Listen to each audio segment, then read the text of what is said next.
Bom, e ainda na economia, o mercado global ontem voltou a se animar por causa das notícias sobre a vacina contra o coronavírus, mas aqui no Brasil, não é, Denise Campos de Toledo? Existem dúvidas e questionamentos e questões internas graves, né?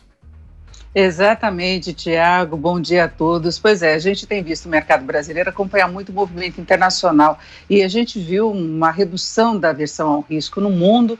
Primeiro, porque tem excesso de dinheiro diante de juros muito baixos, negativos mesmo, e todas as injeções de recursos que estão sendo feitas por todos os países para tentar minimizar os impactos da pandemia, não é? Então, isso diminuiu a aversão ao risco. Nós temos atração de investimentos até para a Bolsa de Valores, que é uma mudança de sinal que nós tivemos aí nas últimas semanas, mas isso não significa a consolidação de um ambiente de maior confiança internamente. Aqui no Brasil, o mercado está aguardando a definição da pauta no Congresso. Agora que passou o primeiro turno das eleições, se imagina que essa pauta possa andar, tenha o projeto de cabotagem, por exemplo, que tem que destravar a pauta, se imagina que ele possa ser discutido nesta semana. Agora, nós temos muitas conversas, discussões e posições contraditórias em relação àquelas matérias mais relevantes que se referem à questão fiscal. Então, como é que fica a PEC emergencial? Como é que fica o orçamento deste ano? Há uma disputa aí até para a formação da comissão mista de orçamento entre Rodrigo Maia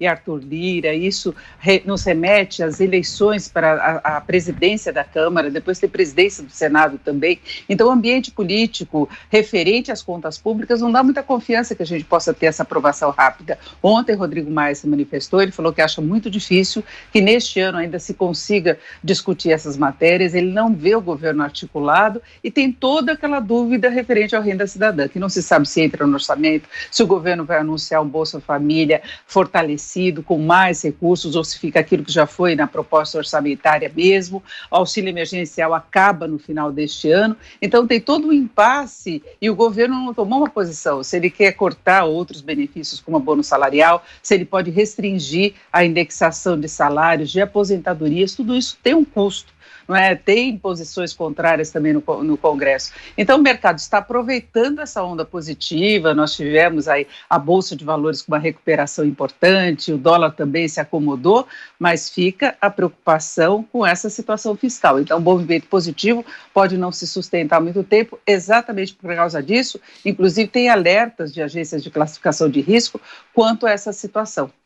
Verdade. Ô Denise, e será que o otimismo, pelo menos no mercado global, continua hoje ou não?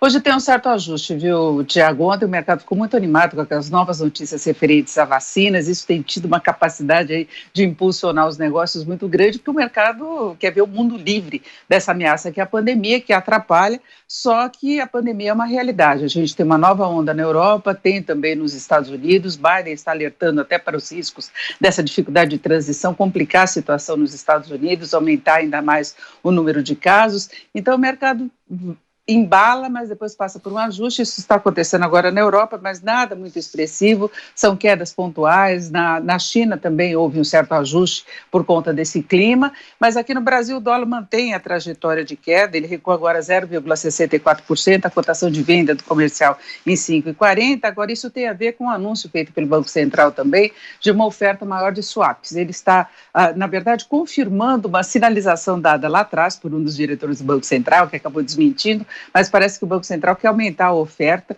porque o dólar mais alto pode pressionar a inflação e esse é outro fator que vem incomodando o mercado e a própria equipe econômica, a persistência dos índices de inflação rodando acima das projeções. Então, se eles conseguem acomodar um pouquinho o dólar, segurar no patamar mais baixo, isso ajuda a inflação a voltar para a trajetória esperada, sem nenhuma ameaça maior às metas. Não está ameaçando, na verdade, né? Mas essa persistência dos aumentos de preços é uma coisa que incomoda.